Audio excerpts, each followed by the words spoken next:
喺香港做家私嘅裝修老細同設計師們睇過嚟，喺深圳有一間工廠專注香港家私10幾年，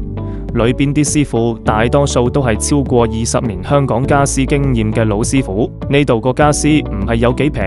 而係間工廠個老細要求高又挑剔，就算一件小小的家私都要當藝術品嚟做。每一件家私由落單到出貨都要經過3個部門檢驗 ，QC 合格先至包裝，保證完美交付俾每一個客戶。最攞命嘅係老細要求每個師傅都要將每件貨品當自己屋企嘅貨品嚟做。